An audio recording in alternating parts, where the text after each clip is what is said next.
अभी है जमुना दास, हाँ में हाँ ना में ना, गुर रखते हो आप अपने पास। नमस्कार प्रिय साथियों, बहुत ही ज्यादा हार्दिक अभिनंदन करता हूं आपका आपके अपने कार्यक्रम समय संकेत में। जी हाँ प्रिय साथियों, हम बात कर रहे हैं मिथुन राशि वालों की। कैसा रहने वाला आपका मार्च 2024? क्या करेंगे आप मार्च 2024 में? कैसा रहेगा स्वास्थ्य? क्या होगा आपकी शिक्षा का? कैसी बीतेगी आपकी मैरिड लाइफ? और क्या अपॉर्चुनिटीज मिलेंगे आपको अपने बिजनेस में? हर एक विषय पर बारीकी से चर्चा होगी। बस प्रिय साथियों, आवश्यकता है तो आपको मेरे साथ अंत तक बने रहने की। प्रिय साथियों, आपके लिए बहुत ही महत्वपूर्ण सूचना है। अगर आप भी अपनी कुंडली का वृहद विश्लेषण करवाना चाह रहे हैं, अगर आप चाहते हैं कि आपकी कुंडली का डीप एनालाइज हो, तो उसके लिए आपको सिर्फ चैनल में दिए गए डिस्क्रिप्शन में नंबरों पर ही संपर्क करना है। अगर आप कमेंट के माध्यम से कोई मैसेज करते हैं और उस पर कोई आपको रिप्लाई कर रहा है या आपको अपना नंबर शेयर कर रहा है, तो ध्यान दीजिएगा, वो स्कैम भी हो सकता है। शुरुआत करेंगे प्रिय साथियों की शुरू में ही महीने के कैसी रहेगी ग्रहों की स्थापना। आपके 4th हाउस में विराजमान रहेंगे केतु, 10th हाउस में राहु, कुंडली के 6th हाउस में चंद्रमा, कुंडली के अष्टम में मंगल और शुक्र, कुंडली के भाग्य भाव में 9वें घर में सूर्य बुध और शनि की युति, और कुंडली के 11वें घर में आपके रहेंगे बृहस्पति। बात करेंगे प्रिय साथियों सबसे पहले आपकी स्वास्थ्य की, जो कि सबसे ज्यादा जरूरी है। स्वास्थ्य के लिए आपको देखना है, सबसे पहले आपको पता होना चाहिए कि आपके लगन के स्वामी कौन है, आपकी राशि के स्वामी कौन है। राशि स्वामी लगन स्वामी है आपके बुध, और बुध बैठे हुए कुंडली के भाग्य भाव में, और वहां पर सूर्य और शनि के साथ है, जो कि 7 मार्च को 10th हाउस में आ जाएंगे। किसी भी पापी ग्रह की दृष्टि आपके लगन पर नहीं है, तो कह सकते हैं कि आपको अपने स्वास्थ्य के लिए बिल्कुल भी नहीं डरना है। और पंजाबियों की कही हुई कहावत है मेरे साथियों, दब के बहाते रच के खा। कोई चिंता नहीं है जब लगन पर कोई पापी ग्रह की दृष्टि नहीं है और लग्नेश भाग्य भाव में बैठे हैं, तो कहीं कुछ भी आपको अपने स्वास्थ्य को लेकर डरना नहीं है। बात करते हैं आपकी शिक्षा की। शिक्षा के लिए भी आपको जानकारी होनी चाहिए कि कुंडली का 5वां घर है आपके ज्ञान और संतान का, और इस घर के स्वामी बनते हैं आपके शुक्र, और शुक्र बैठे हुए कुंडली के अष्टम भाव में। अब 7 मार्च को 9वें घर में आ जाएंगे, भाग्य भाव में आ जाएंगे। बहुत बढ़िया। अगर ज्ञान का स्वामी आपके भाग्य भाव में आ जाए तो आपको कुछ भी नया एडमिशन लेना है, आपके एग्जाम का रिजल्ट आने वाला है, हर तरीके से बढ़िया। यानी इस समय के अंदर अगर आप अपनी एजुकेशन में कुछ भी नया करना चाह रहे हैं, कुछ भी नया होने वाला है, तो आप समझिए उसका बेहतर ही परिणाम होगा। हाँ, 7 मार्च से पहले बस थोड़ा सा आपको संभल कर चलना होगा, ध्यान देना होगा अपनी एजुकेशन के लिए। बात करते हैं मेरे साथियों आपकी लव लाइफ की। लव लाइफ के लिए भी आपको कुंडली का 5वां घर ही देखना होता है, क्योंकि कुंडली में 5वां घर सिर्फ ज्ञान और संतान का नहीं है, आपकी लव लाइफ का भी है। तो कुंडली में 5म घर के स्वामी शुक्र, जो कि आपके बैठे हुए अष्टम घर में मंगल के साथ। अब मंगल और शुक्र की जो युति अष्टम भाव में बन रही है, ये आप लोग जानते हैं कि ये थोड़ी कामुकता को दर्शाती है। इंसान के अंदर कामुकता बढ़ जाती है। हाँ, 7 मार्च के बाद जब ये 9वें घर में आ जाएंगे, तो मैं कहूंगा तब फिर भी ठीक है, तब फिर भी अच्छा है। लेकिन शुरुआत में जब तक ये अष्टम भाव में रहेंगे, तब तक आपको थोड़ा संभल कर चलना होगा। सामने वाले को भी समझना होगा, बेवजह उस पर शक नहीं करना होगा, और साथ में खुद पर भी कंट्रोल करना होगा, अपनी वाणी पर, अपने आर्ग्यूज पर, अपने शक की भावना पर।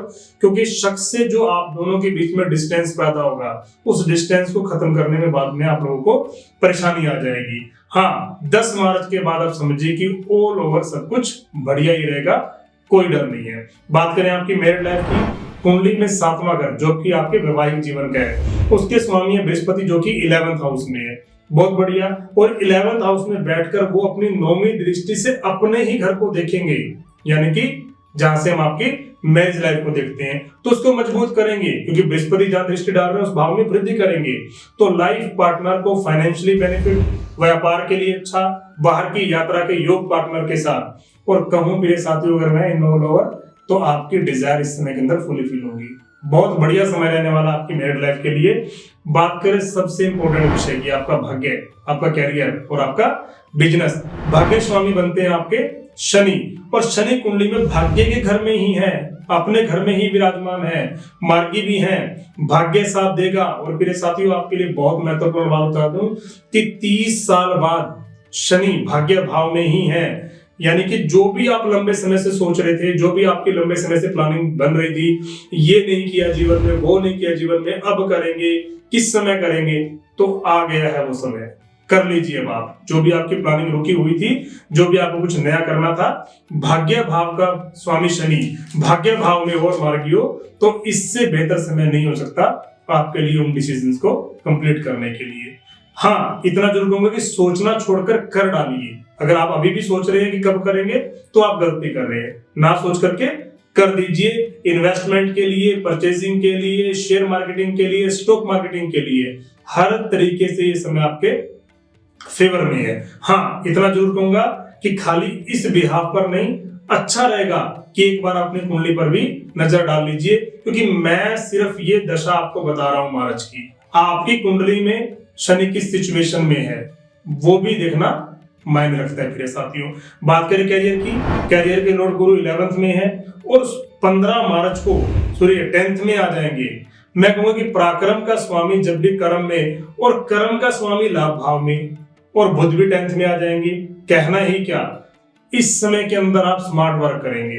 कहते हैं ना, मेहनत तो सभी करते हैं, आप करते ही आ रहे हैं, लेकिन इस समय के अंदर आप स्मार्ट वर्क करेंगे, एनर्जी होगी, जिससे कि सब बढ़िया होगा। बस ध्यान रखिएगा थोड़ा सा कि 10th में राहु है, और राहु का काम ही क्या है, भ्रम डालना। अच्छा भला करता हुआ इंसान, नॉलेज है, बुद्धिमान है, ज्ञानवान है, सब बेहतर करता चला आ रहा है, लेकिन राहु अचानक उसकी बुद्धि में ऐसा भ्रम पैदा कर रहे हैं कि वो अपने पथ से, अपने मार्ग से पथभ्रष्ट हो रहा है, मार्ग से इधर उधर भाग रहा है। तो उस भ्रम से आपको बचना है, संशय से बचना है, बेवजह की ओवर थिंकिंग नहीं करनी, डर से बचना है।